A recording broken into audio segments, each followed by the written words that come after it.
here's the truth about the science of confidence. Okay.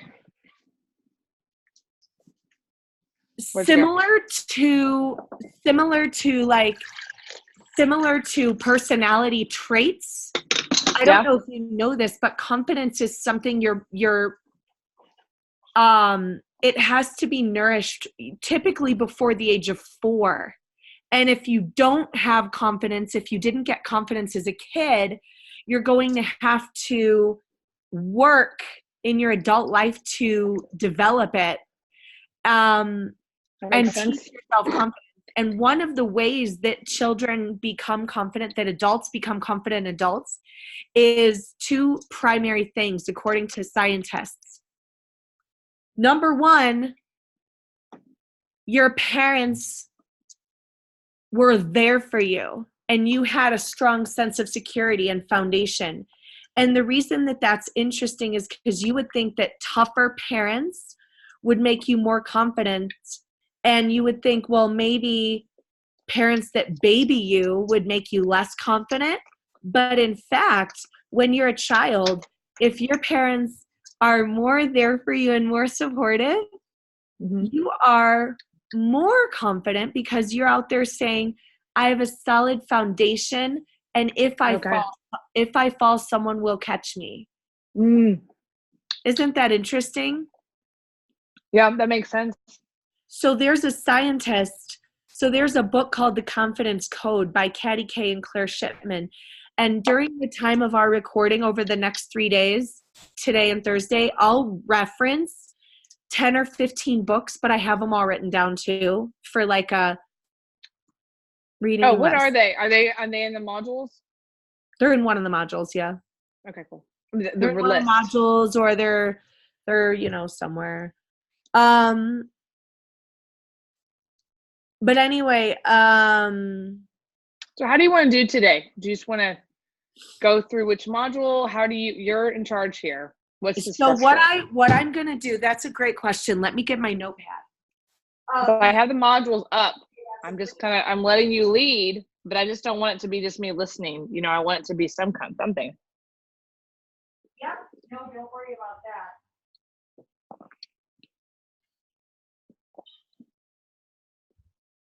So what I'm going to do today is I'm going to, since you woke up feeling like not on the best side of the bed, what I'm going to do. I'm good now.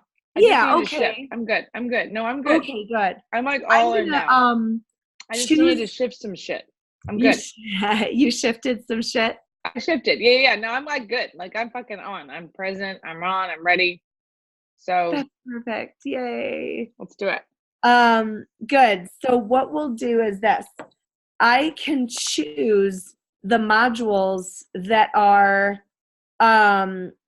that I can kind of like spearhead, where I can be like start it off or kick it off or whatever. And so we'll choose those modules today. But what I'm going to do is, after I do like the introduction and the basics, maybe reference a study or reference a statistic, then I'm just going to open it up for your like questions. So let's say the first thing we talk about today, is the imposter syndrome. Perfect. Okay, I'm in the modules. So that's good. That's good. Let's go that imposter syndrome is great.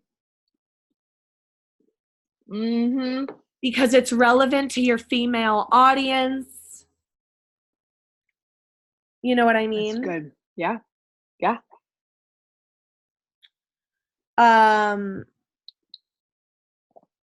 So I'm going to pull it up on my phone so that I can be present with the camera, because energetically that's so important to me. Okay, I'm on, I'm there in the module.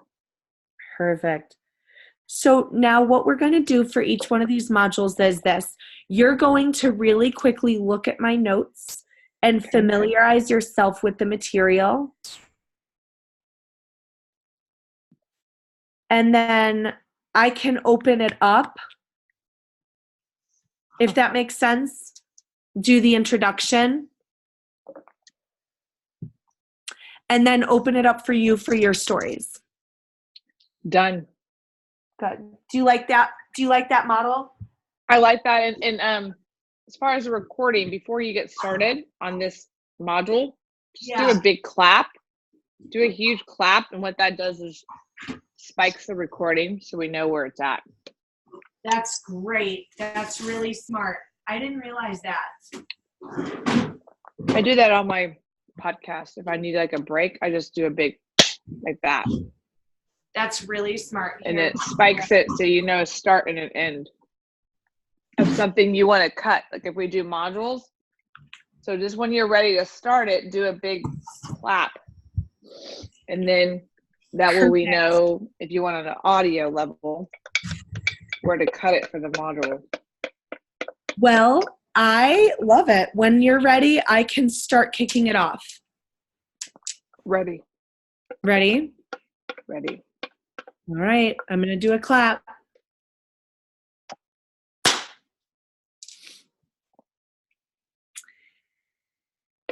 Hey everyone, this is Stephanie and Heather, and we are excited to talk to you today about something called imposter syndrome.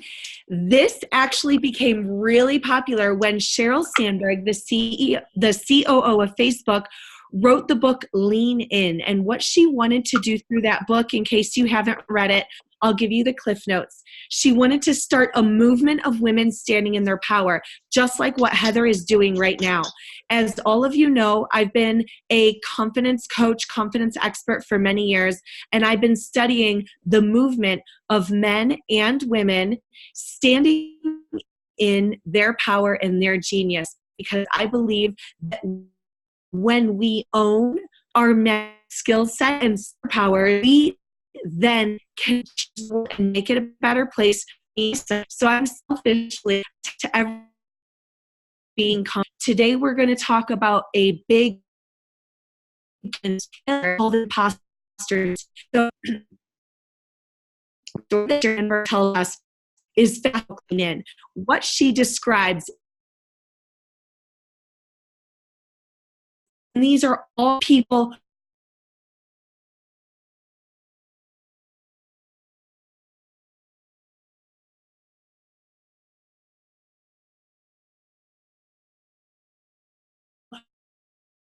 all the men were sitting in the middle and all the women were sitting outside by like the caterers. And these are executive level, C-level, VP level women. And what she pointed out there was the image of women not feeling like they can take a seat at the table. And if you take nothing away from the Lean In movement, it's the idea that you are not an imposter, that you deserve a seat at the table. So let's really quickly talk about what imposter syndrome is. Imposter syndrome can manifest itself in the story that Sheryl tells us about not taking a seat at the table.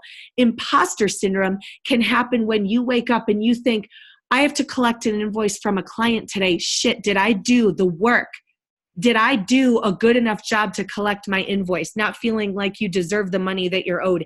Imposter syndrome can take place when maybe you don't feel like you're worthy of charging what you deserve for your goods or services. Imposter syndrome can take place in love and sexuality when you feel like your partner's former partner or ex was better than you in any way, shape, or form. What we do with imposter syndrome, believe it or not, especially as women, we doubt that we're going to do as well on tests. We doubt that we deserve to earn as much money. We fidget.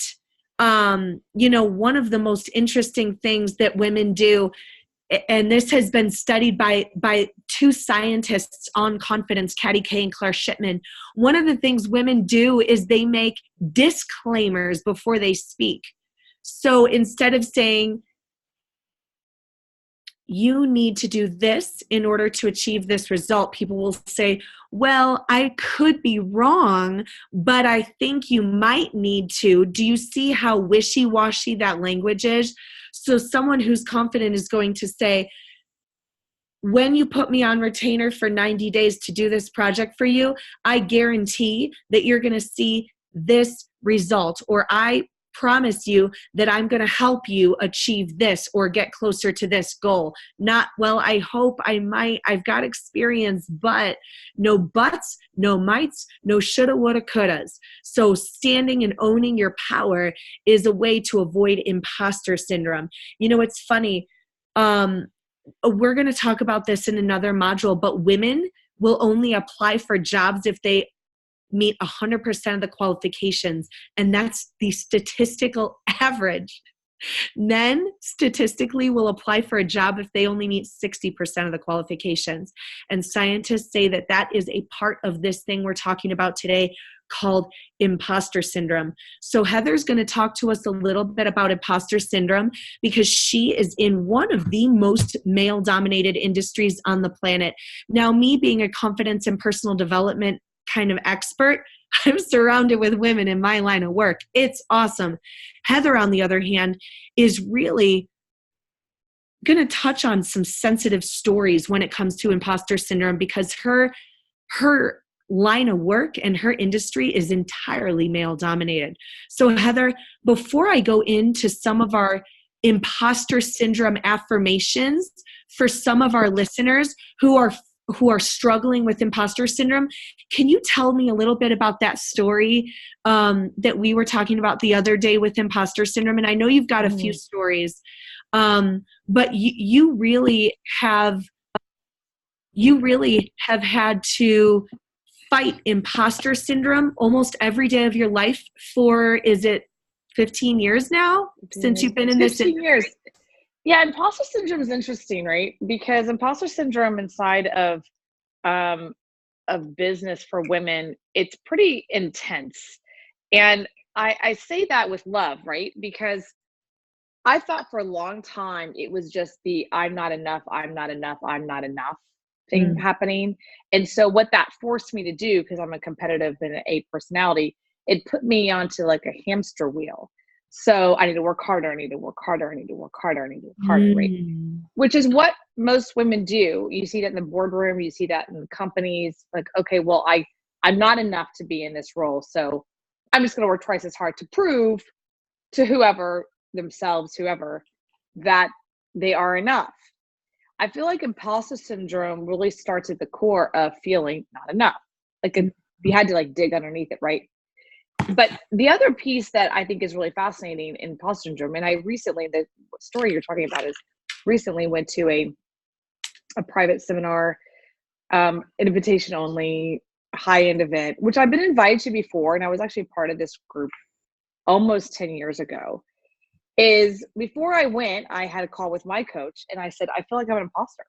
Like, I don't feel like I belong. And she's like, they privately invited you, Heather. And I'm like, yeah, but I still don't feel like I belong. And then I get there, and it's mainly men and their wives, if there were some there. And I had to constantly keep checking in with myself of like, I don't belong here. And I had to literally, I did something that one of the TED Talks, and the girl, I'm blanking on her name, and you probably know it on top of your head, something. But the woman, she's a sociologist, and she talks about the superwoman syndrome, superwoman, you hold the superwoman position, or like yes. So I you love hold that it for TED Talk. I haven't 2 minutes. Ages. I love that. If you listen to that, I listened to that right before I left on just accident kind of thing. What a beautiful practice. That's beautiful that you did that before you went. And we're going to encourage people to do that before they get into a situation like this. What a great exercise. I just want to make a note of that. Yeah, it was really good one. I want to put that in the notes. So you hold the position of, by the way, what she talks about in the video is that universal, if you hold your hands up high, universal across languages, across cultures, you hold your hand up, it means winner, right? I mean, right? So if you hold the thing for 2 minutes, just sit there, and then you smile, your whole body changes. But what she talked about was the imposter syndrome and how she felt she didn't belong. And I love the story about how here she's doing all this work on herself. Now she's a TED Talk presenter. And then she has this young woman come up to her and say, I'm going to quit class. She's a professor. And she said, why? She's like, I don't feel I belong here. And she was like, in that moment, that's where she felt like she was giving back. And she goes, no, you do belong. Just own that. You do belong. You do belong. And through understanding you belong here, whatever that looks like, you can shift. And so here I am sitting in a position where I'm surrounded by high-level guys who the main owners of this event, I know, like I've known them for years. But Right. knowing people doesn't mean you're friends. Knowing people doesn't mean they open doors for you. Knowing people doesn't mean they do partnership with you. Knowing them doesn't mean they do JV with you. Knowing them doesn't mean anything. It just means you know them. And that's the thing I had to get. Like I really got in that moment, it didn't matter the numbers of zeros in my bank account or not. I was not invited to play with them. Period. Now, here's the thing I got though. Me not being invited to play with them, even though it was allowed in the boardroom, but I wasn't really allowed at the table. I had a choice, and they were making that pretty prominent. They were making that very clear. We're allowing you in the room. We're not letting you at the table. Mm-hmm. And that was in my old space, I would have gotten really triggered by that and probably wouldn't have been emotionally taken out and just would have felt like a massive imposter. But this time I did something different. I held my space. I held my power.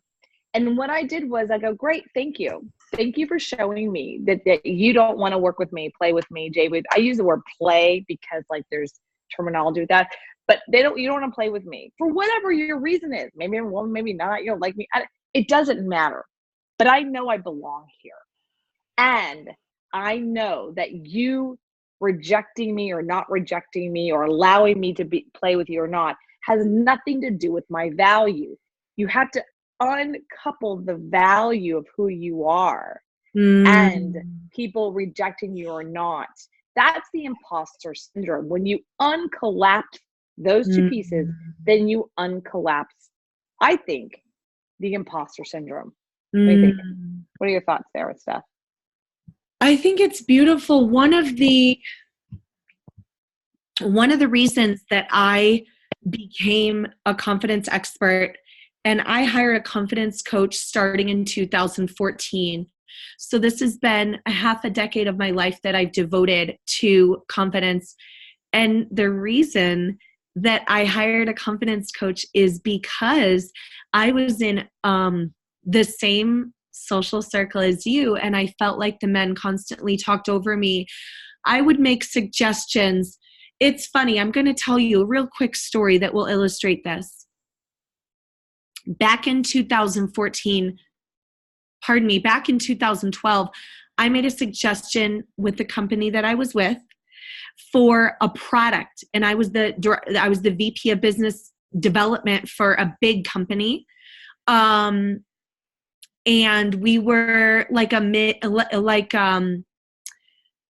were an 8-figure company. We were doing, I think at the time, about $13 million a year in sales. And as the VP of business development, I had say on the products that we ran. So I said, here's the product. So I did a pitch one night for the CEO, and he's a brilliant person. Heather sees him running all the time in Austin. And I said, we need to do this product. We need to touch people who are in this socioeconomic class, in this urban environment. We need to touch people, and we need to do a give back to children from poor areas, poor families, etc. It's 2019, and I just spoke with the affiliate manager at that company, and now they're doing that. But they didn't do it back in 2012. Could we have doubled our revenue if I would have spoken up, held my ground, and said, no, listen to me. This is our next market. This is the next place we need to expand our business. But instead, I was so intimidated by the men around me, like, oh no, I don't think we could do that, that I didn't stand up. I didn't make my case. I sat back. I shrugged, or what Amy Cuddy talks about is you kind of cower and you make yourself small and you put your arms in as opposed to take up space. So I want to tell you guys a way that I fight imposter syndrome in the boardroom, because I work with a lot of really fascinating CEOs and executives in my business consulting practice today. And I'm 5'2", barely. And Heather knows I'm just like a miniature human. And or like a gnome or something. And I take up space like I'm 6 feet tall and 180 pounds. I am taking up space when I'm sitting in a boardroom. When I'm sitting in a business meeting, even if it's a coffee shop and I'm meeting with 3 or 4 men, I literally put my arms on the chairs next to me. I don't sit like a lady. I sit like this. I take up space. And it's really powerful, because what you hear from the body language experts is that when you feel like you don't belong, like you don't have a seat at the table, when you feel like an imposter, and then you take up space. And then there's another study that's really fascinating, and we're going to discuss this in the body language module, everybody, where we're going to talk about Let me step in for a second, if you don't mind. Yeah. So what I want to talk about real quick on the body language. So just speaking of this particular event that I went to recently, is that with that event, I really thought about through what I was wearing in my body language too. And we'll talk about that. Yeah. But I think through what I wear from that perspective. You know, it used to be that I would wear really manually clothes. I went through that phase.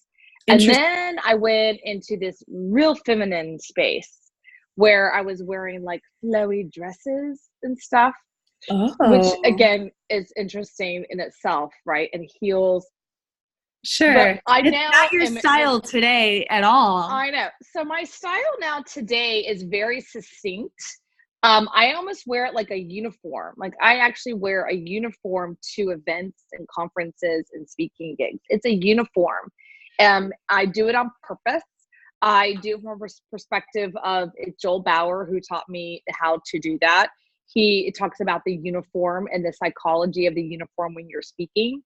Clint Arthur is a student of that and talks about that as well.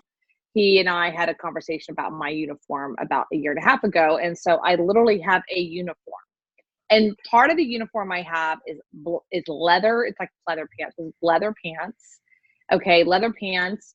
And I either wear a white jacket, black, or white jacket and pink. Very, always solid, simple colors. And there's a reason I'm doing the psychology of that. Now, I wear cowboy boots a lot because it's a signature piece of mine. But if I'm speaking, piece of yours, and they always make me think of you kicking ass when you wear them, partially because I know that you kick ass. Thank you. It's also a signature piece. It's also what they call a talking piece. So people talk about the body language and what do you call it? I guess the artist world. You have a talking piece. So people say, "Oh, nice boots. Oh, I like your boots." It's like boom, there's a connection, and I go, "Oh my God, thank you so much." And they're from Austin, and then people start to recognize me. You know, "Oh, you're the girl with the boots." So the reason I'm saying that is that the outfit. Just think of I used to date a police officer back in the day, like years and years ago, and I gotta say, behind closed doors, the guy was like a total wuss, like wimpy. Freaking boy. He was such a wimp. But the moment that mofo got on that like outfit, he became a different guy. It's the guy I actually fell in love with, right, at the time. It was such a huge dichotomy difference. And I learned that when I went to a party one time, a Christmas party of his, where all the cops were there. Like it was all the cops and their wives and stuff.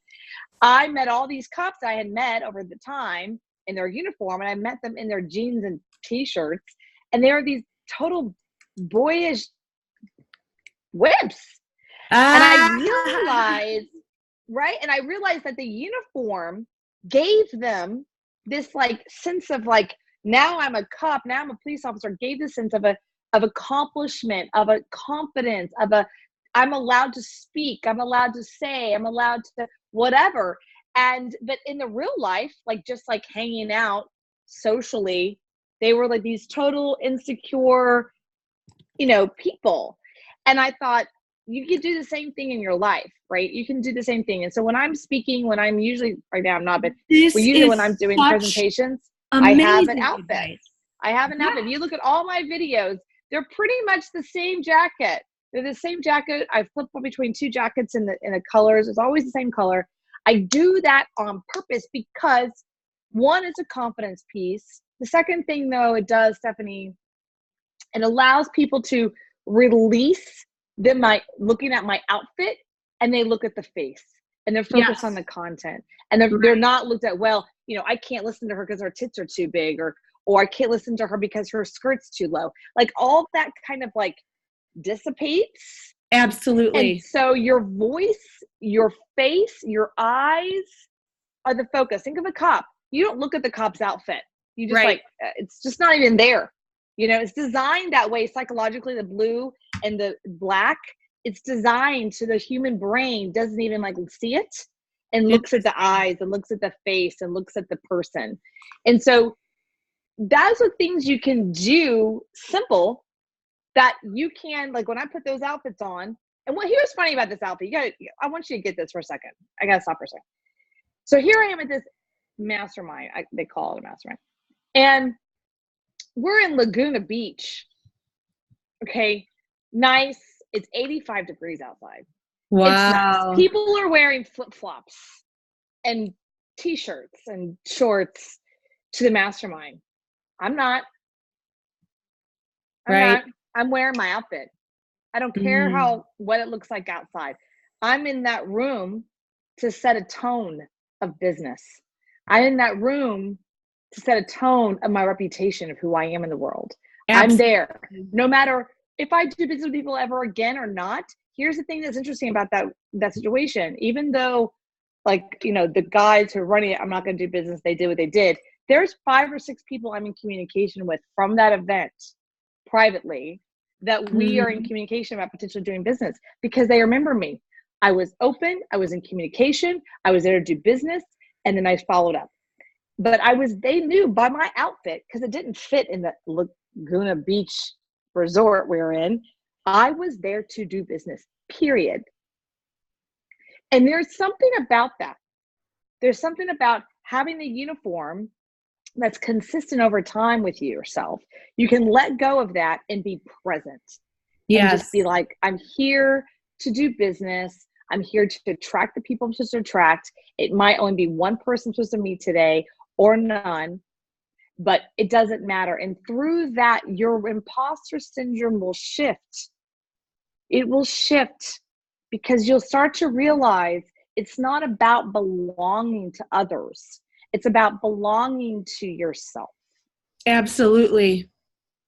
And you don't really need another person's permission to belong. The challenge is, and I don't know the psychology or the background of this, I'm sure you could talk to this, but the challenge is, you know, when we were 12 and 13 and 14 years old, especially women, especially little girls, you know, we weren't part of the cool crowd. Right? You weren't protected. There was all kinds of stuff that happened. I know from my school, it was like, if you weren't part of the cool crowd, you weren't protected.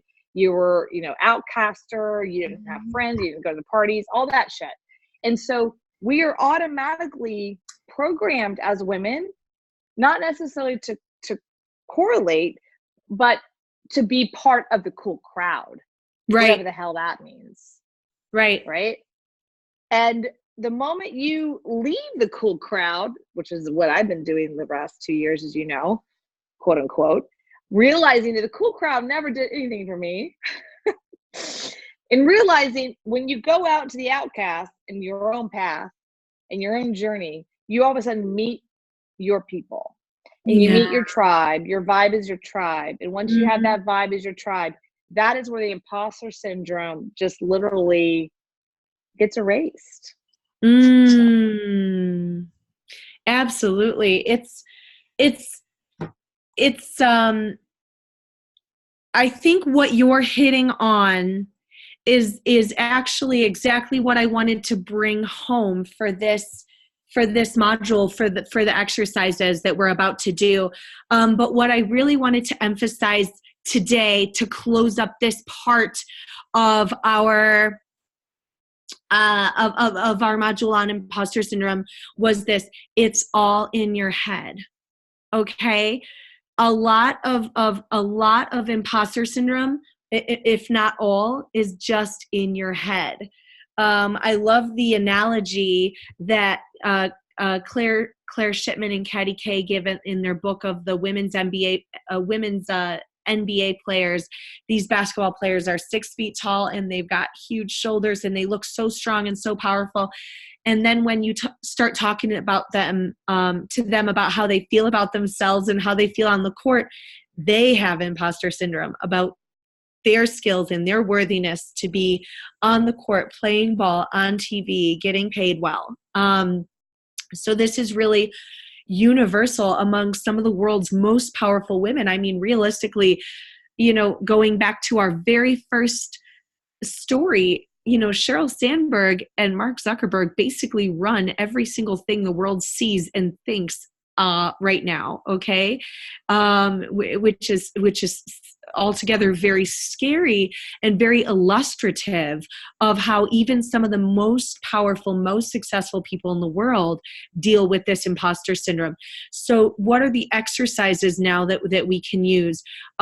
First, just like Heather said, when you're surrounded by people and by work that you belong there. Do the work that you're qualified to do, and then allow that imposter syndrome to just shed that. And the only way to shed that is to completely rewire your thoughts and your sense of self-worth. And so I think if you are an artist and you apply for a job as a physicist, you're going to have imposter syndrome because you are an imposter. You're not a physicist. But provided you're working in a position or doing your best in a position that you're qualified to do, what you really need to work on with imposter syndrome is letting it disintegrate, allowing it to shed as part of your a part of you that you are emerging from, like a butterfly emerging from a cocoon. And it's funny, I actually have a butterfly toy that sits in my living room where I work. And when I start to feel like I'm not worthy, when I start to feel like an imposter, I remember some of my affirmations that were, for me, going from being the most self-conscious person, one of the smartest people in the room, but always the last one to speak up for myself. And one of the things that I did was I just created some simple affirmations that I would repeat every single day. And so one of the things that I like to tell myself, and now I'm not talking about sexual or relationship stuff, I'm talking about just in business right now. Although at a later time, Heather and I will talk about more of the personal stuff. But right now, I'm going to tell you a little bit about what I like to say in the morning when I wake up before a big meeting or something like that. Now, the first thing that I do today, I have a meeting after filming today with Heather. I have a meeting with the big CEO of a large corporation here in Aspen, and I'm going to pitch him on holding my services as a retainer for 3 months for 90 days. And so what I did before I got out of bed this morning is I visualized what he's going to say. He's going to say, I am so impressed with your skills. I am so impressed with your level of expertise.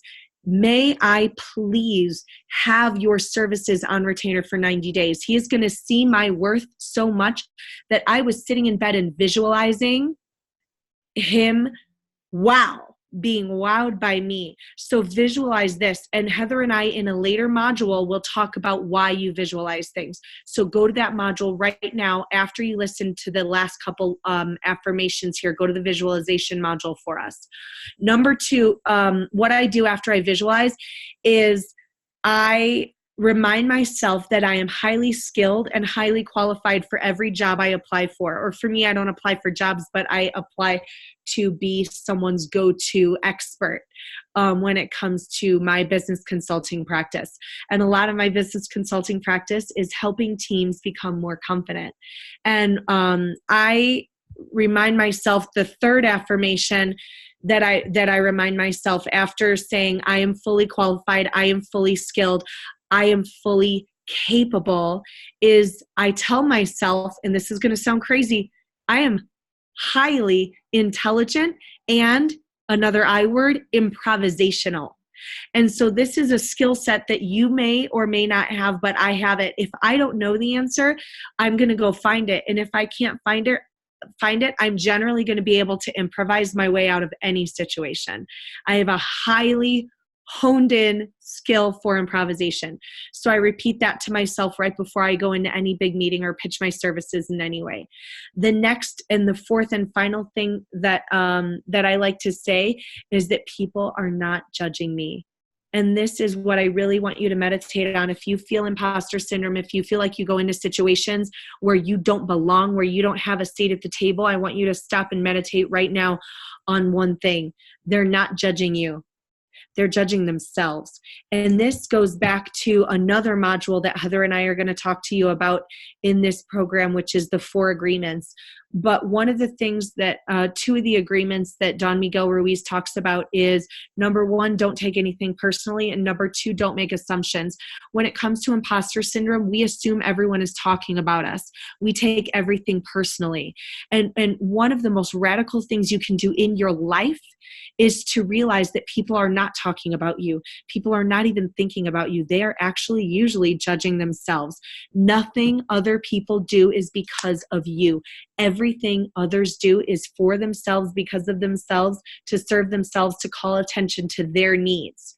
And so a lot of times, what the best thing we can do to get rid of imposter syndrome is to realize they're not talking about me. They're not judging me. They're worried about themselves. They're judging themselves. Stop taking things personally. Stop assuming that people are talking about you. And remember what Don Miguel Ruiz said, nothing others do is because of you. You will avoid needless suffering when you are impervious to the opinions of others.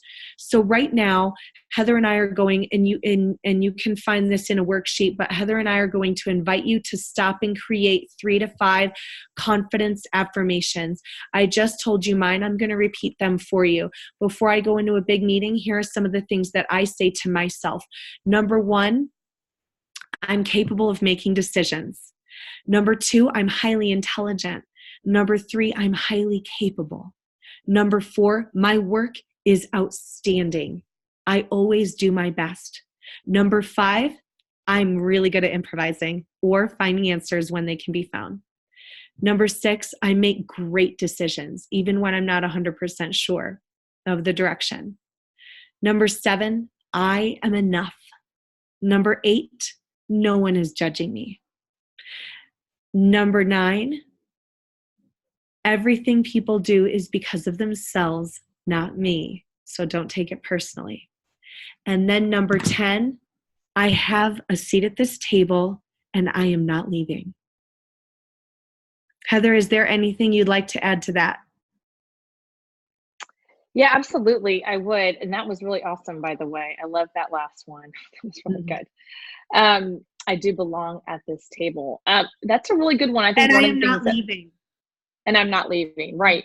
I think that's one of the things that happened on the, on the court when I was there at that event, knowing that I was invited. I even asked somebody, I said, why did they invite me if they weren't going to let me play at the table?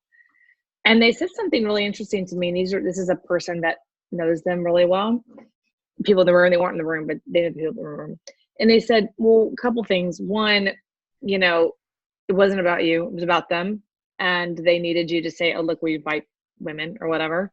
Yeah. And I was like, okay. Number 2, he's like an affirmative action thing.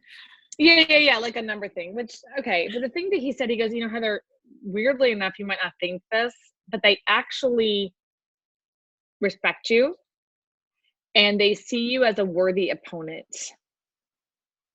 So that's one of the reasons why they don't play with you.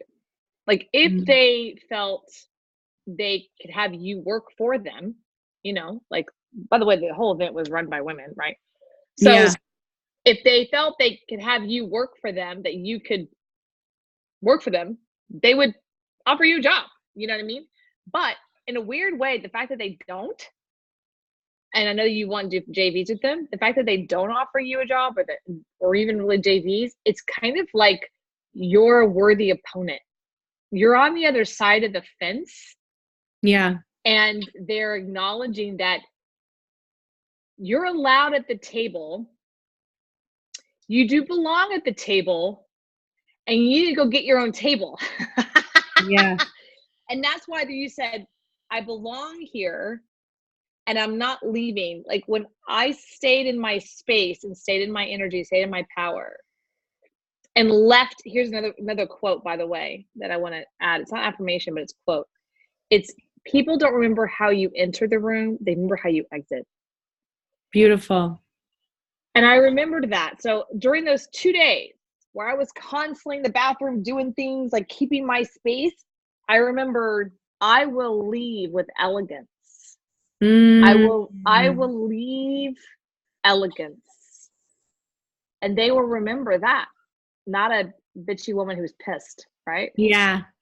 And so I want you to remember, ladies, part of being overcoming imposter syndrome is realizing your power where in your energy when you walk in the room and how you leave the situation.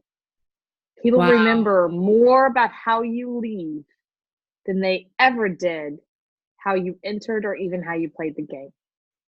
Interesting. And it's if you look at life, right? So I love your affirmations.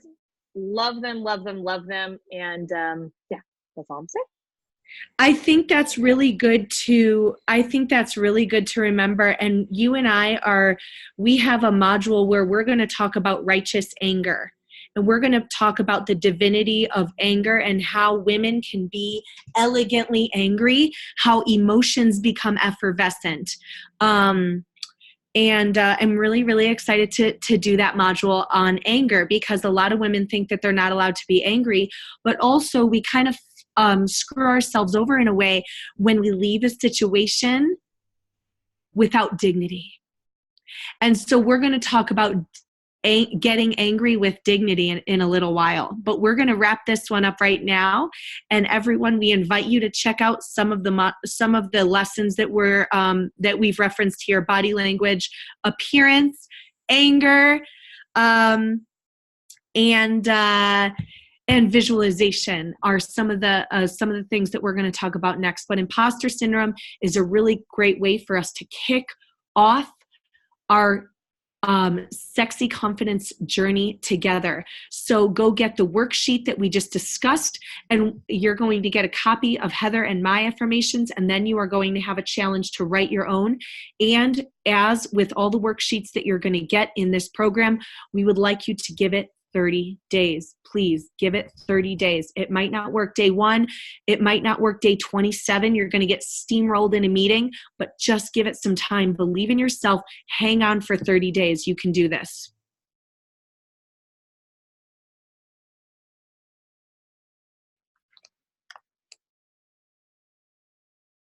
Okay, that was awesome. Thank you. I'm going to pause the recording.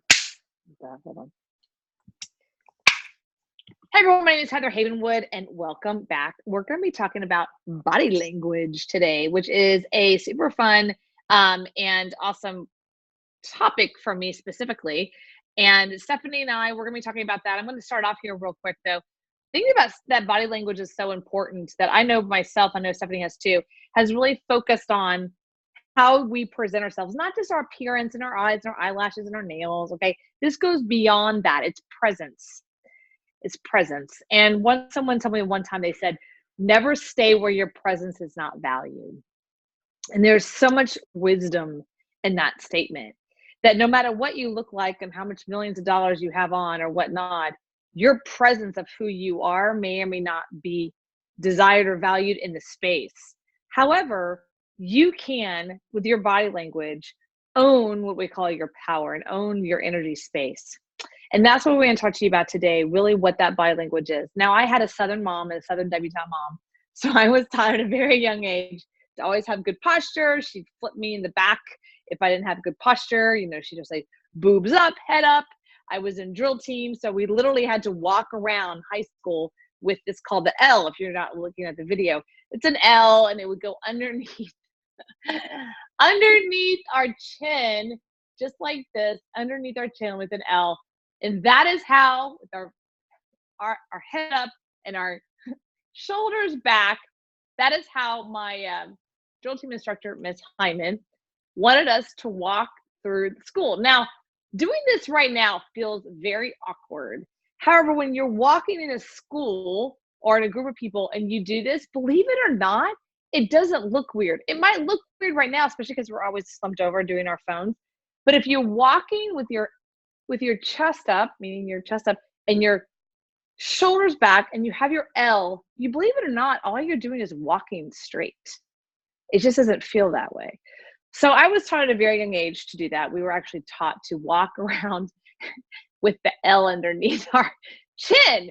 And when you're in high school, that's very annoying and you feel like you're a snob. But when you're older and you're a speaker, or you're walking into a room of all men, or you're walking into a room and you don't feel comfortable, you feel like you're maybe an imposter on your psychology. When you choose to change your posture, when you choose to change your body language, then everything shifts. And before I pass on to Stephanie real quick, I want to share with you something that I just love. There is a woman out there on YouTube. She got kicked off a few times, actually, of YouTube, because what she does is she actually analyzes body language of politicians.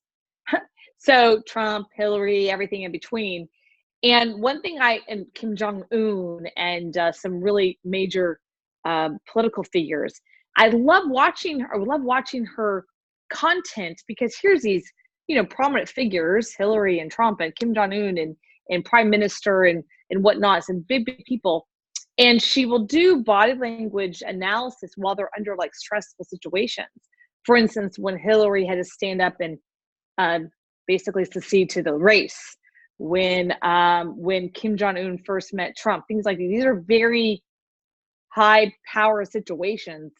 And so she would break down the body language of the people and how they were feeling without any words coming out of their mouth, based on body language and eyes and their shoulders.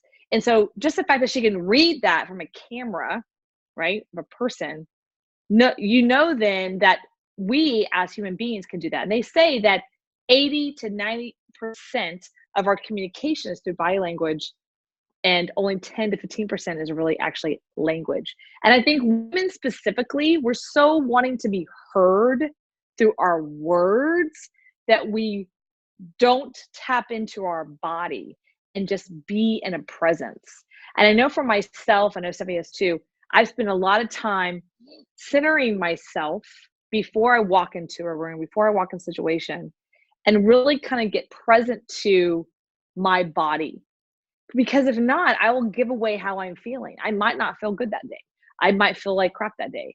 But if I tap into my body and stand in the power position, as they call it, or they call the winning position, where your hands are above your head, or the power position where your hands are on your hips like a superwoman, you stay in that position for even 2 minutes and then smile, your whole demeanor will alter when you walk into the next situation.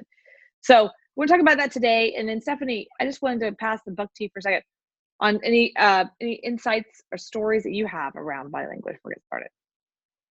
I'm really actually glad that you are bringing me in right at this moment. So what a lot of your followers, a lot of the students of our Sexy Confidence program right now, they don't realize that we've actually been friends for 10 years. And that when you met me, I was lacking confidence so profoundly that I had a hard time even meeting people in person. I had a hard time going to social events. I kind of hid behind a man or a lover or whatever. I hid behind a computer where I was a ghostwriter at the time. I did copywriting and ghostwriting work. And I never wanted to be on this side of the camera. I did not want to talk. I didn't want to take pictures, take selfies, take anything else. And so a lot of what changed with me 5 years ago, when I made confidence and the study of confidence part of my life's work, was I started to get in touch with my body in a different way. And something you did on a recent trip that you made to Aspen, Heather. I'm sorry to put it back to you again, but I really want you to share your check-ins that you do, because periodically I would say, Heather, do you want to go to the hot springs or do you want to go to a concert? And you would do those taps. Can you tell us about what you were doing? Yeah. So what she's referring to is I got a chance to visit her in Aspen, which is gorgeous. And one of the things that I'm working on myself and my coach is starting to trust myself. And how do you do that? How do you do that constantly? So the coaching to me from my coach was, ask yourself, right, before you do anything, like start at the smallest, tiniest things, right? And do body testing. So this goes back to a very old book called Power versus Force. Your body will tell you if something, it could be a person, it could be a place, it could be going to the hot springs or wherever, something else will make you stronger or weaker, right? Being around a person will make you stronger or weaker. Going to that location, be stronger or weaker. Your body will tell you if it's going to make you what they call stronger or weaker, or a higher vibration or a low vibration, or we call it yes or no. So what I'm doing is a body test, and I'm taking, if you can't see the video, I'm taking my index finger and my thumb and my index finger thumb on both sides. I'm putting them together, okay, like I call that infinite symbol. And then I ask myself the question, hot springs, yes or no, or whatever you said, hot springs. So I would instead of going, what do I want to do, and think about it, I would actually go into the body and say, hot springs, yes, hot springs, no. And I would literally let the body tell me. And a yes was a strong pull. A no was, what I call you would break the energy. So that's what they call low energy. My point, what I'm saying, that's increased my own personal self-confidence and increase my body language, because what it's doing, it's allowing me to increase my vibration. And your tribe is your vibe, and your vibe is your tribe. So as you increase your vibration, increase your frequency, if I heard it before, I just reread the book Power versus Force, which actually goes into the scientific of that. And so how do you do that? Well, it's taking away the strategy of the brain and moving into the body. And that's part of body language, is actually tapping into your body. And, the more I do that, the more I think of situations when I was younger where I energetically knew, I knew that gut feeling to not go in that situation or not go out with that guy or whatever it was. And I would go, well, that makes no sense. And I will overpower my gut and I will do it. And then it always turned out like crap. You know what I mean? You've heard this before. So when the moment you tap into your body language and presence in business and life and relationships, you're literally tapping on your inner higher self. Because if you look at the Power versus Force book, and I highly suggest you read it, it's a vibration of your body, not your words. Your words are the secondary piece of the vibration. The first piece is your actually body. Think of your body as like a lightning rod. So if your body is in vibration of a certain thing, and then when you speak or whatever you state will come out and what I call, people will hear it. And I'll share this one piece with you that came from Aspen, and this, Stephanie. But I left Aspen, literally, I was on the mountains with her and her son, and I'm driving to Denver that day. And within 12 hours, I'm landing in Las Vegas. And within 14 hours, I'm on a stage. Talk about a difference in like energy, from high-end mountains and snow masks and Aspen to on the strip in Vegas. Talking about energy shift. My point of that, though, is I remember being on stage, and right before me, there was another woman. I don't know her, can't speak to who she is, but there was a lot of negative talk later about her. And I kept out, because I went right after her. And I was wondering why. They were saying things like, they didn't like her outfit, or, well, we didn't like her voice. All this kinds of crazy stuff. And I thought it was interesting because I was so tapped into my body. Wasn't even listening to her, but I was tapped into my body that when I came on stage right after her, like the whole room went silent. Not that I'm like that profound in what I said, but the whole room went silent, and I captured the entire energy because I was so tapped into my body that everything I said kind of landed. And when I ended, the guy had came on stage, the host said, "Hey, she's going to have a book signing over here to the left. We're taking a break. Please feel free to come over." And he looked at me and goes, "By the way, you have to share your book signing with another guy," which I was fine with. Sure. I walk over, and people have pictures of this because I was so in tuned, I didn't really realize it. There was a line of people waiting to talk to me and no one talking to him. Not that's like a him, her thing, but his energy, because I met him in the back room, was very like, meh, like I'm better than you, you know? And I think that the body language of me, not that what I said was profound really, but it was just the in touch with the body language and the connection. It's magnetic.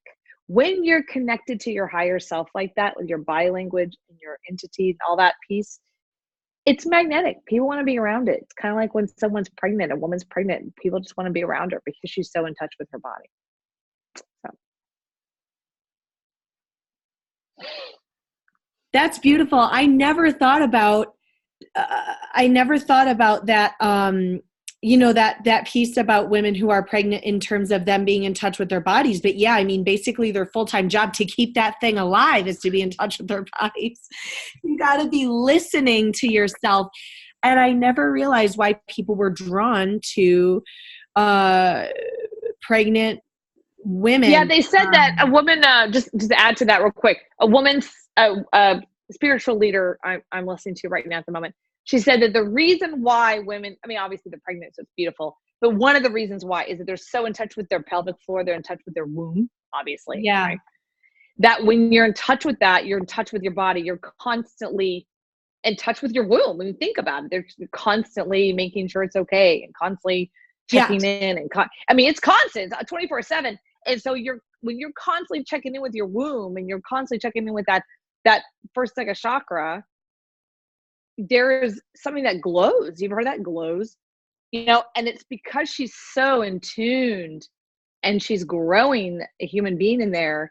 But you don't have to be pregnant. When I say, my point is, you don't have to be pregnant with a child to have that magneticness to you. Okay, is what I'm trying to point to. You don't have to have that. There's a way to do that. As a female, it's to be able to tap into that womb and tap into your vibration, and in a loving way, get the hell out of your head. You know, get the hell out of your head. You know, the strategic piece is one thing and it's valid, but you also have to be able to tap in to that other piece of you, your body. Your body will tell you if that situation's good. Like I said, in the past, I can look back now that my gut was telling me no, but my brain, my strategy side said, well, he looks okay. He looks fine. Situation looks good. It's kosher, you know, and someone's valid for him and blah, blah, blah. So I'm going to let go of my body telling me, and I'm going to go with strategy here or thinking, and boom. So it's that combination. You know what I mean? That's awesome. That is so much, that goes so much deeper than some of the sound bites that you hear about what it means to be radiant, about what it means to glow. And what I love that you're illustrating is what it really means to glow and to look and to feel and to be radiant. It's not some buzzword. And even though we give people affirmations and tools and tricks and ideas and quotes, it's really an energetic thing. The energy of confidence is so engaging. And in a later module, I'm going to talk about something called a confidence avatar. And so now that we're really talking about your body language, one of the things that I have used to increase my own confidence is to have, I'd say, 5 years of actively working on my body language, maybe more. But really for the last 5 years, I have spent time becoming the image of a confident person. And this means so I live in a really small mountain town. And even though there's a lot of successful people here, there's not a lot of offices or office space because most people they live in Aspen to play, right? Not to work. Well, I'm one of these people that's still working here. And when I'm meeting with amazing, talented scientists and CEOs and people who I'm helping in my business consulting practice, I like to meet at coffee shops. So coffee shops are a boardroom for me. And I was telling Heather that I do this when I'm sitting. It doesn't matter if we're sitting in like a yoga classroom or we're sitting in a coffee shop or you're sitting in a boardroom. I take up space. My body language illustrates not only am I here, not only do I belong here, but I am the strongest entity at this table. I am taking up as much space as possible. Part of it is because I'm small. Part of it is because I'm a beautiful woman and it's easy to just say, oh, beautiful woman. Awesome. Cool. Maybe there's not a lot up here. But I like to take up space and say, I'm a boss. I'm in control. I feel like I'm worthy of this table. I feel in my power. I own this space. My breathing is steady. There's an image, an analogy that I like to use that comes from body language that actually comes from our module that's on anger. But there's an image that I like to use for keeping emotionally stable. Okay. And it's an analogy that we're going to talk about at a later time of a war general, because war generals, you would think, oh, they're like bloodthirsty and they're like, commanding a murder, to happen and bombs and guns and whatever else. But if you actually have studied war generals, the people who've been leading thousands and thousands of people in the most emotionally, psychologically, and spiritually stressful situations on the planet, one of the fascinating things you learn about these men and sometimes women more these days is that they are the most emotionally calm, non-reactive people on the planet. So I'm not taking up space because I want to be a loudmouth, like a Pauly Shore type thing. I'm not trying to speak over people, but I'm taking up space with confidence, with I belong here. My breath is steady. My voice is steady. My emotions are steady. Nothing's going to catch me off guard. I am in control. And so I think Heather's going to talk to us actually about 3 body language positions that we can use to manifest our confidence through body language.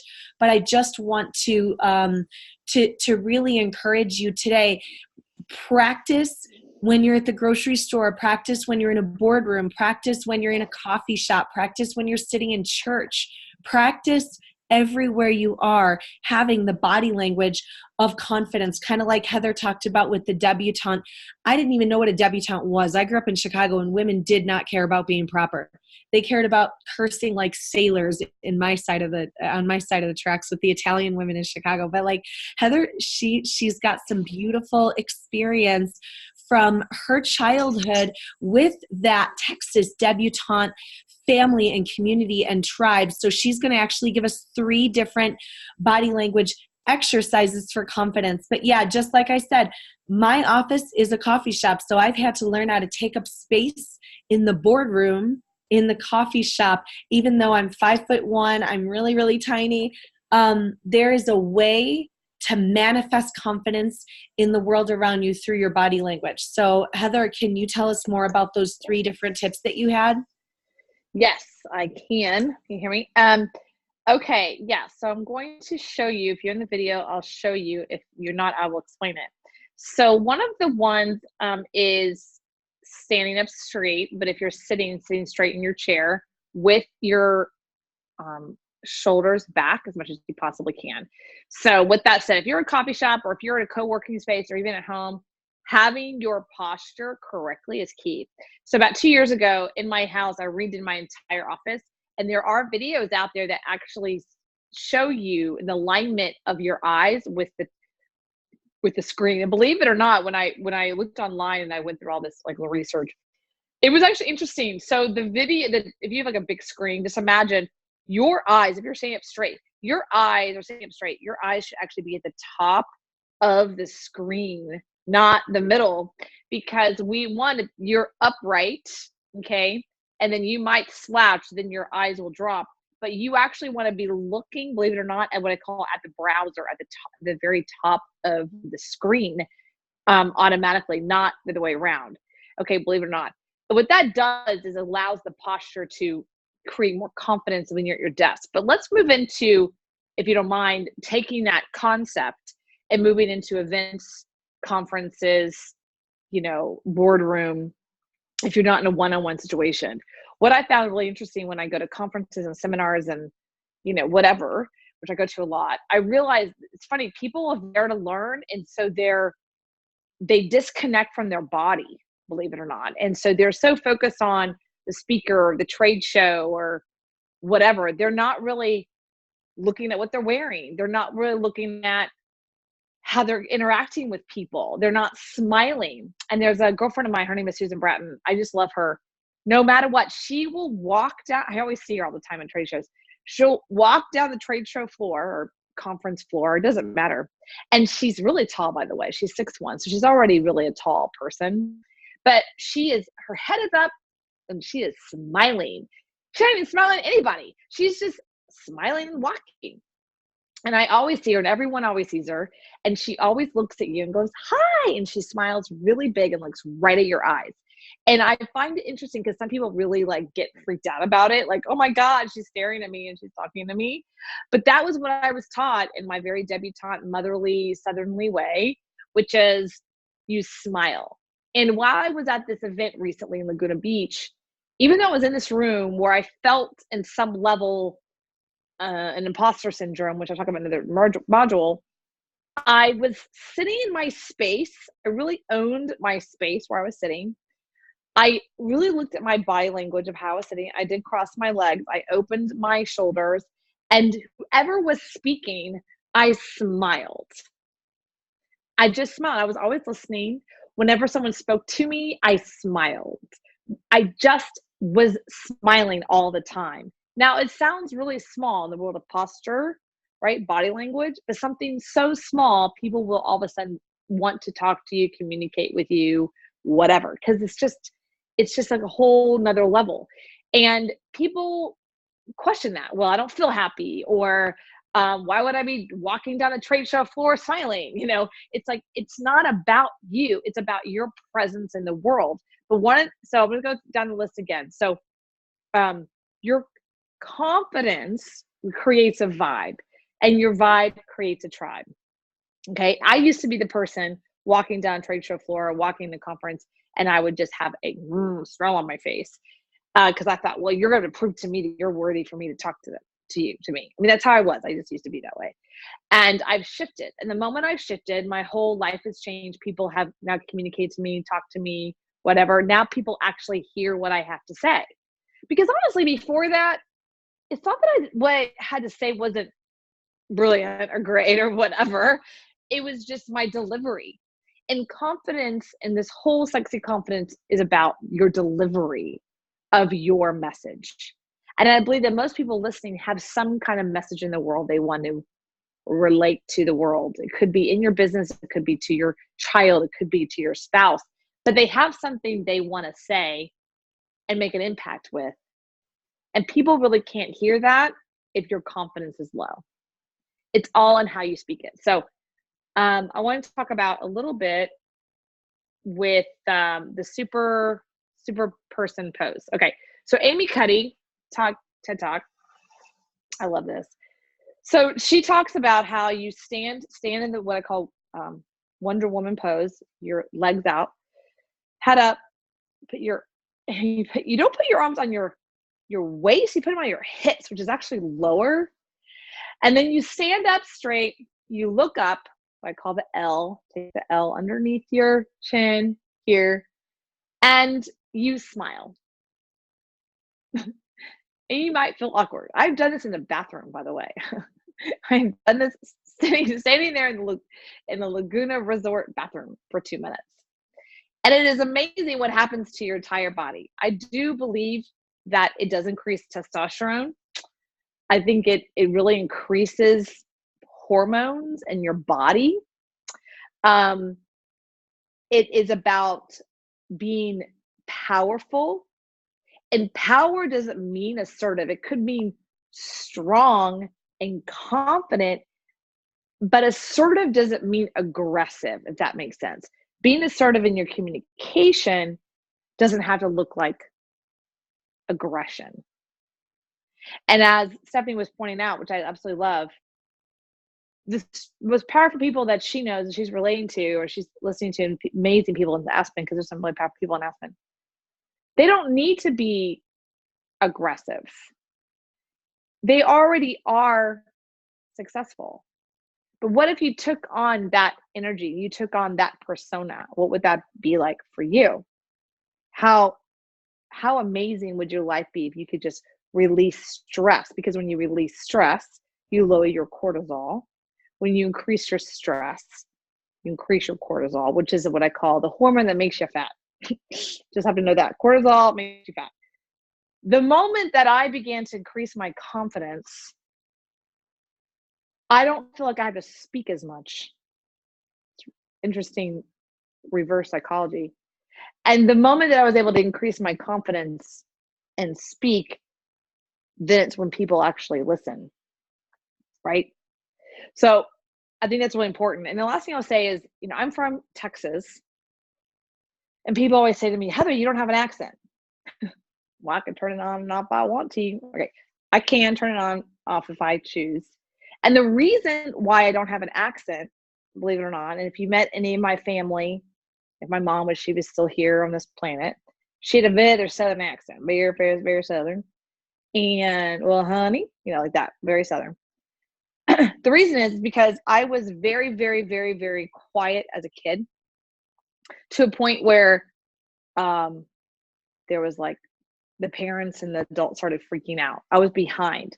I was in school and all that. Like I couldn't talk. They thought I was quiet and good baby. And then I was like in first and second grade. And all of a sudden they realized I wasn't quiet. I just was like not talking. I wasn't progressing.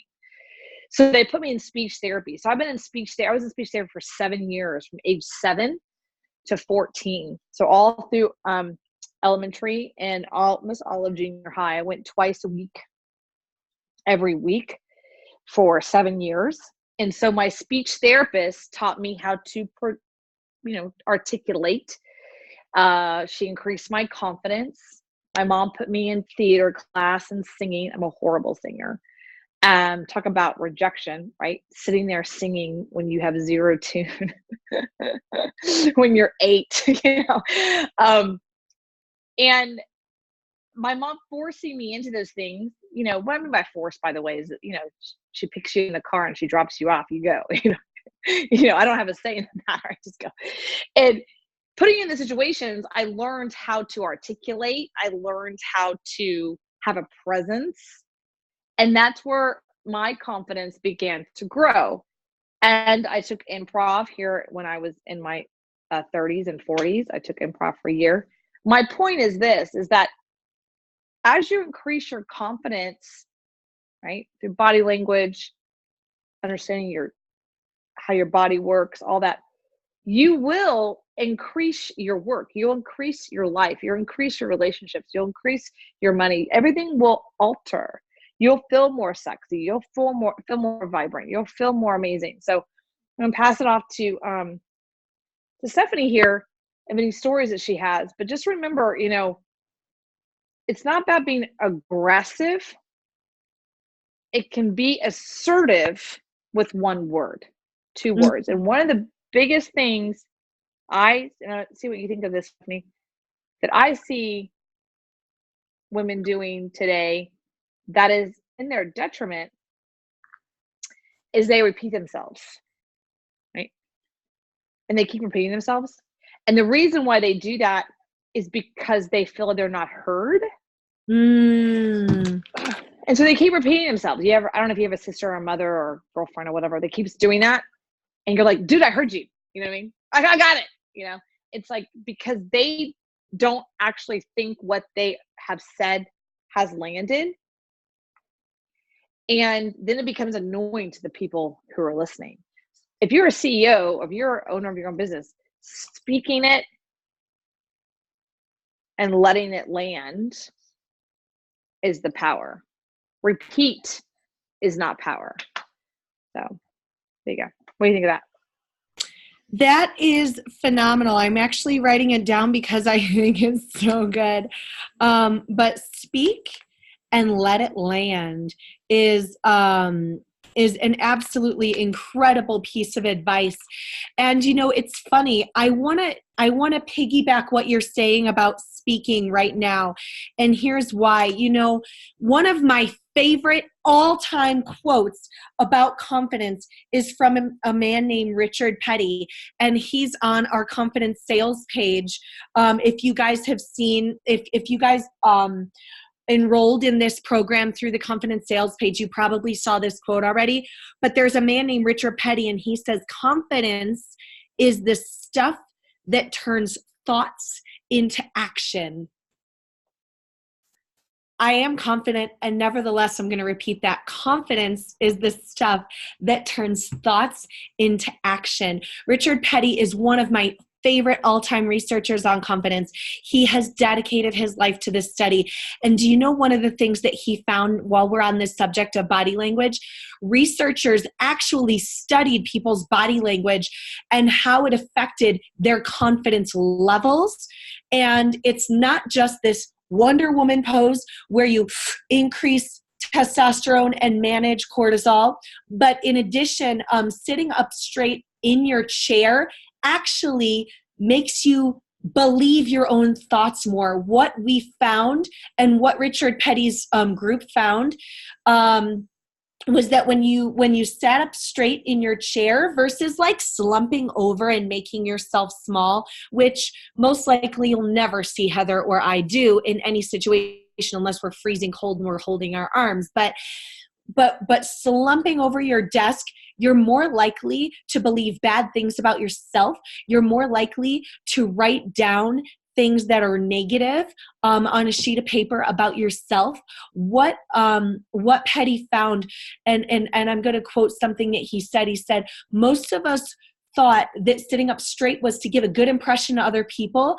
And then he says, quote, but it turns out that our posture also affects how we think about ourselves. If you sit up straight, you end up convincing yourself by the posture you're in. So, end quote. So what we find is that our posture, it's not just us trying to say, hey, I'm confident, but we actually start to believe those thoughts. And like I told you, I started working on my confidence for body language 5 years ago, maybe even more.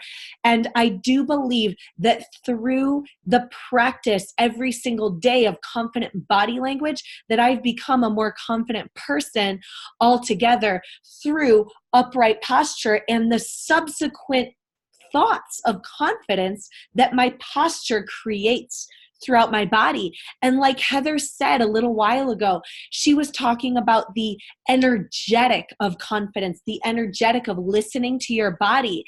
And there's this dance of, I am telling my brain that I'm confident with my posture, and there's the affirmations that you're repeating in your head. You're rewiring the entire system from top to bottom for success, for abundance, for prosperity, and for love. And I know that sounds a little woo, and Heather and I are not the wooiest, like Gabby Bernstein type gals, but this is a science that the way that we act in our body affects our minds, and the way that we control our minds and our thoughts will seep its way into our bodies.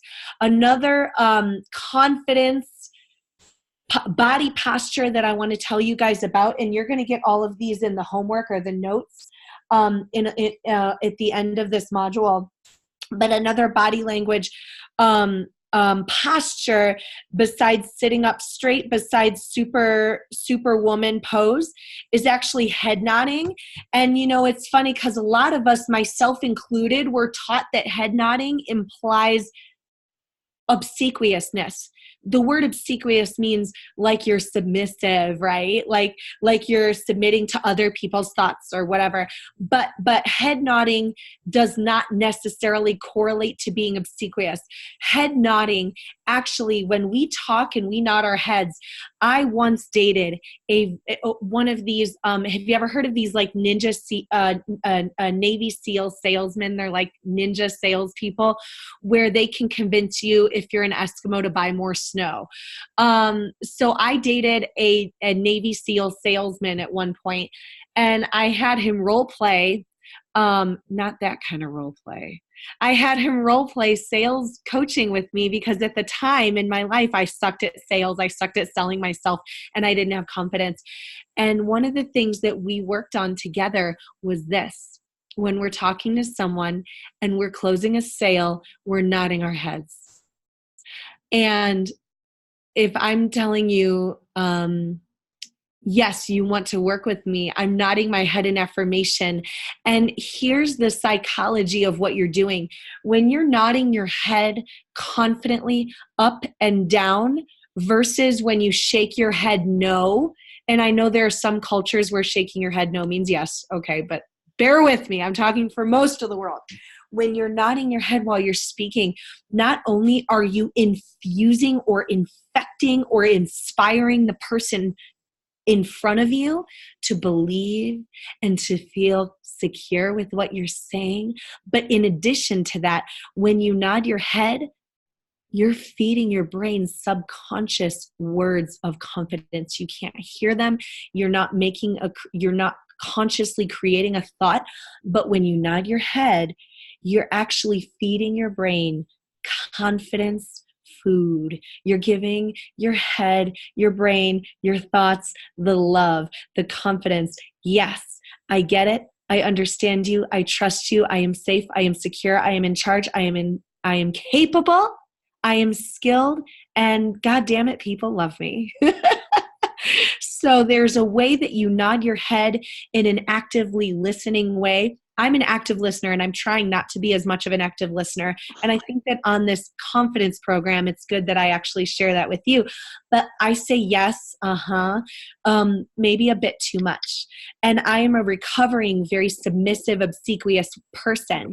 But there's a way to nod your head confidently where you're not going, yes, yes, sir, where you're going, yes, I am in control. So what we want you to do, and you can read this in the exercises at the end of this module, is to practice a confident head nodding. And in addition to that, quell the obsequious head nodding or the obsequious active listening, where you're just saying yes as a people pleaser. There's a difference between people pleaser, okay, versus I am in control. Listen to me. You can trust me. You can buy what I'm selling. It's going to make your life better. I got this. I got you. Right? So those are so that the head nodding, the sitting up straight. We talked about the superwoman pose. Heather, what other stories or insights do we have on body language, or do we want to head into our exercises for this module now? We're almost at the exercises. I wanted to just add one more piece. I'm going to actually, oops, I don't have my video on. I'm going to change that. I was on silent. Okay. I agree to everything you said. By the way, I want to speak a little bit to the right? It's something we're taught as women to do. My mom did it. Yeah, I was taught that. It was a way for us to feel part of the conversation. And because we have such a desire to be listened to, we over listen. You know, make sense? Like we over listen because we so much want to be listened to. I see it a lot with the men and women relationships. one thing that I've had to learn, and it's a learned process for me anyway, and I've had to learn it through podcasting, is that when you're doing with an interview to podcast, you do remote. Okay, we're obviously doing remote. When I do my podcasting, it's remote. It makes a bad recording to have the other person go, right? Because if one person's talking, let's say they're telling a story and I'm interviewing somebody, like I'm interviewing Stephanie, and I'm in the background going, it distracts. If think of a podcast, you have audio on, so it distracts. Now, take that into real case scenario. It does the same thing. Imagine if you're at a seminar and it's quiet and the person's in the front speaking, and imagine you have someone in the back going, yeah, I get that. Yeah, I get, it distracts. So my point is that as your confidence grows, you will become in a weird way quiet. It's not a loss of power. It's actually granting space for people. And when you grant space, they grant you space, right? So when I grant someone, if I'm podcasting and I'm interviewing someone, when I grant someone space in pure silence, okay, by the way, it makes a better recording. But when I grant them that space and give them the floor, as I call it, when I take back the floor, right, take back the interview in the conversation, again, we're doing podcasting, and I'm giving you an extreme example, then the power is now pushed to me. So imagine a sales scenario. I remember when I was in sales, I'm always in sales now, but when I was in real corporate sales, I found the more mouth I closed, basically my mouth closed, and just listened and gave them space to just say what they needed to say, it's in that I closed the deal. Because what happens is people like to hear themselves talk. And so they will say what they need to say, and all of a sudden they'll come back around. Like they might say all their objections, and then they might actually clear up their own objections. Like, well, I don't think I have time.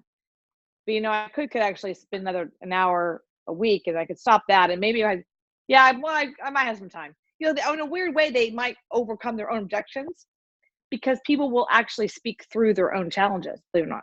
My point is this, is that you think as you increase your confidence, you will talk more. You won't. And that's where your power actually comes from. Power comes from listening. Okay, let me give you one more example. Have anyone here in relationship, mother, father, sister, someone really close to you that could annoy you? Have you ever been speaking to them and they're not listening, or they're just like whatever? You could tell you could tell by their body language or whatever. They're just like yeah, whatever. They might be quiet, but they're like they're just completely ignoring you. They might be staring at you and smiling, but they're like, no, you're full of it. Or they just have this attitude. You can feel that. Or can you experience, if you ever have an experience where you're talking and that person's like intimately listening, and they're giving you what I call listening power, where they're listening to you as brilliant.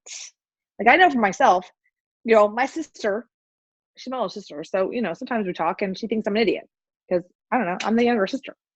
But then sometimes when I'm speaking in a group on stage, people give me their listening. They listen to me as brilliant. And I honor that. That's a gift they're giving me. What I'm saying is when you give that to other people, when you grant them what I call empowering listening, right? They become great. So like right now with Stephanie, I listen to her as brilliant. I listen to her that way. I give her the space for that. It gives her the opportunity to show up that way. Imagine if I was sitting over here thinking, well, she's an idiot. That was stupid. It would be disempowering to her. Even if I didn't say it, I'm emotionally speaking it, right? So, or thinking it. Therefore, it's coming across. My point is this, and I'll wrap it up. Let's do an exercises now, Steph. Is in body language, it's energy, it's vibration, it's what appearance. We're going to go into that later. It's how you hold your body. It's all of it. That's the 80, I would even say 90% of the things that people are listening to. I remember, and we said this in another module, people remember how you exit more than how you enter.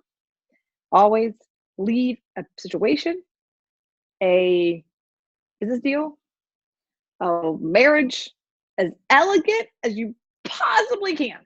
And I say that with, gumption. And I always think about, I listen sometimes to both sides of the fence in marriages and divorces and things like that. Do they talk about their wedding day?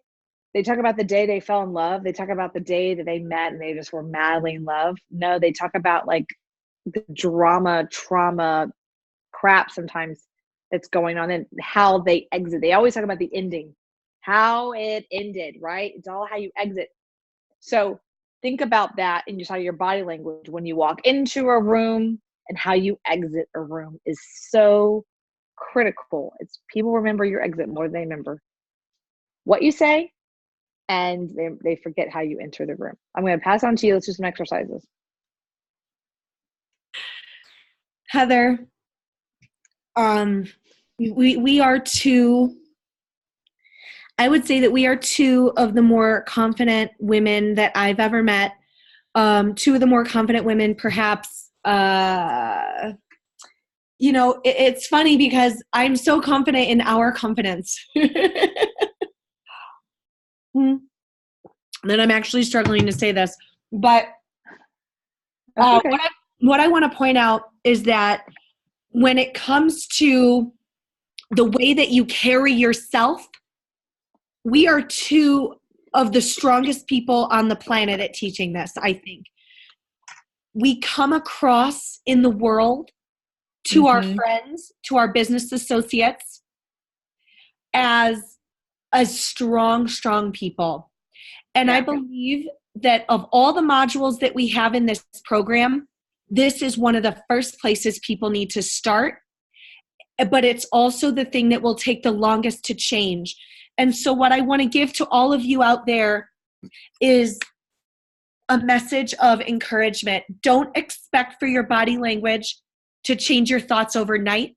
This is something Heather has been working on, as she told us in her stories, since she was a little girl. And this is something I've been an active student. I had a confidence coach at $250 an hour. Okay, like starting 5 years ago, because I knew how profoundly insecure I was and how I wanted to change that. It's been a passion of mine for a very long time now. So here are your exercises for today. Number 1, and these are just your body language exercises, for at least the next 30 days, as you'll hear us say a lot in other modules, for at least the next 30 days, what we want you to do is use the image that Heather gave us of having your shoulders back, okay? Sit with your shoulders back and sit straight in your chair.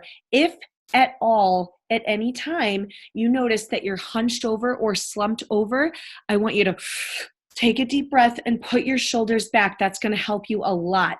So what I like to do with my clients is I like to set an alarm every 15 minutes on their phones for the first 3 days. And every 15 minutes, it's just going to say, sit up straight, sit up straight, sit up straight, every 15 minutes. And then after a few days, it's going to be, maybe every 30 minutes. And then after a few days, it's going to be every hour. But, you've seen people who have the alarms on their phones that say, take a deep breath, exhale, meditate, drink a glass of water. You're going to do on your phone a confidence posture reminder. Sit up straight, sit up straight, sit up, okay? The other thing I want you to do is to pay attention to your head nodding. Are you nodding your head when you're selling something? Or are you nodding your head in submission? It's very, very different. Think about a calm, cool, collected head nod versus an obsequious, insecure head nod, like yes, master. The next thing I want you to do is when you speak, let it land. Allow there to be silence. Stop filling space with your words. Let your words land. I want you to meditate on what Heather said. As we become more powerful, we become more quiet. As your confidence increases, you will actually speak less. So for the next 30 days, I want you to train yourself to not fill silences. That's insecurity. Wait for the other person to fill that silence. Coincidentally, this will categorically improve your conversion when you're trying to sell something, if you sell something. So when you grant space, I want you to remember they will grant you space. The next thing I want you to do is when you're going into a scenario, I did this in a bathroom when I was on a date 2 weekends ago. I was getting nervous, and so I went into the bathroom and I put my hands on my just above my hips, and I took a power pose for 2 minutes and looked in the mirror and breathed, have, power breaths. Or the other one I like to do is a lion breath, where I breathe in and then I go and make like a lion face. So do a power breath in a superwoman pose, or a Superman for you men out there pose in the mirror. And yeah, that increases your testosterone. And also it will help you manage cortisol, manage your stress reactive response, help you to not act emotionally, but act more confidently. And if you want to know more about a stress reactive response, controlling testosterone and cortisol, being in control of those hormones, I want you to go visit our lesson on confident anger. We're going to talk about that stress reactive response and the science behind that. But these are your challenges. These are your lessons. We'll put it in a worksheet for you. I hope this has blessed you. As we're going to say every single module, please give it 30 days. Test yourself, trust yourself. 30 days of sitting up straight, confident head nods, superwoman, superman pose when you need that extra boost of testosterone.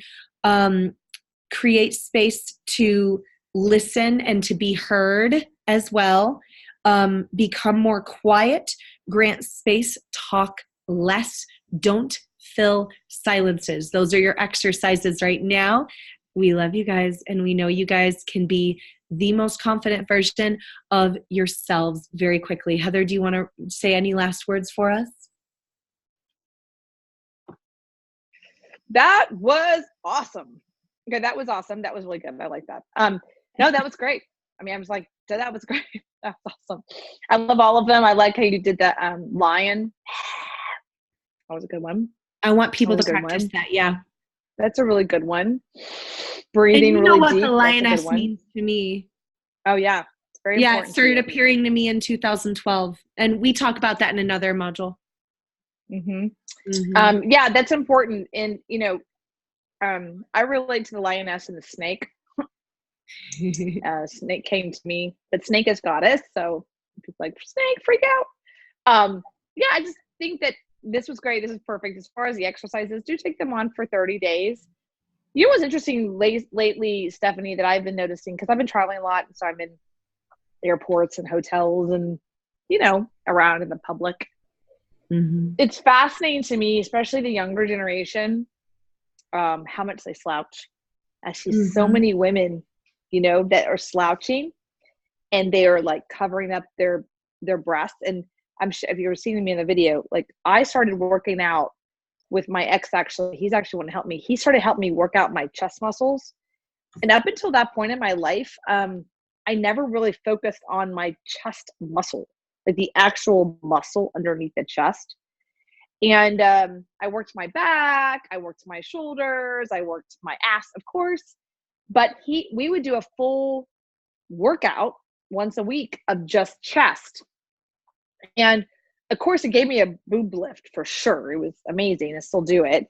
But what it also did, because I would get sore, of course, because you're working out muscles, and because I would like a sore muscle, I could feel it. I would start to, almost like it was as if he would say to me, you're actually tapping into that muscle now. You're getting so related to the muscle that you can really squeeze it.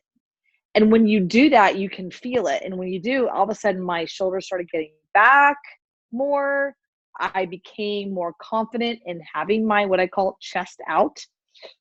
I think a lot of women have this preconceived negative notion, oh, your chest is out, like you're doing something. Chest out really means you're just walking up straight. Okay. If you look at my side view right now on this outfit, but I'm just walking up straight, but my chest is out. If you look at my back is straight, but I'm literally putting my chest out and then my back goes out. My point, and I'll end it there.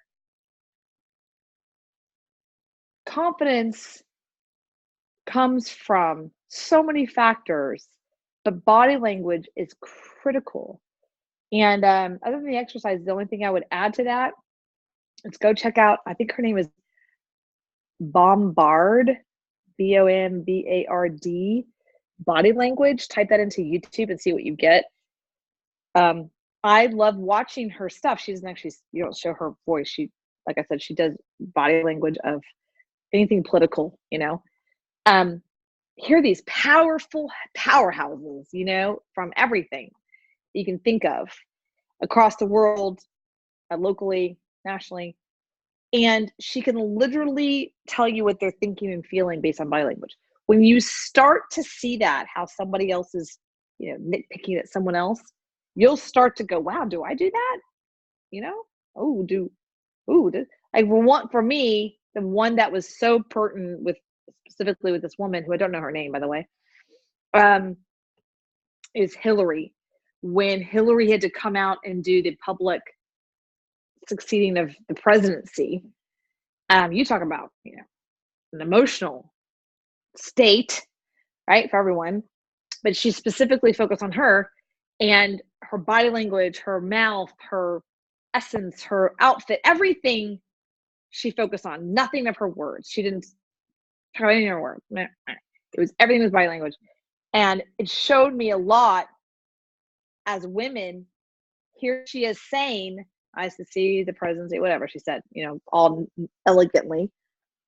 But her body language was seeping pissed, you know, anger, and rightly so, by the way. This is not like against her, but like her, it was just, ugh. And so my question is, how many times are we saying, I love you, or of course, go do that, or yes, I agree with that decision, sir. And our body was screaming, F you, you know what I mean? So you've got to be able to be in sync with the voice and the body, because people can read that. It's not hard to read that. Like, well, you said yes, but I can tell you mean no, you know. So you've got to be able to do that. And this is what the practice does, is be able to allow you to sync that up, right?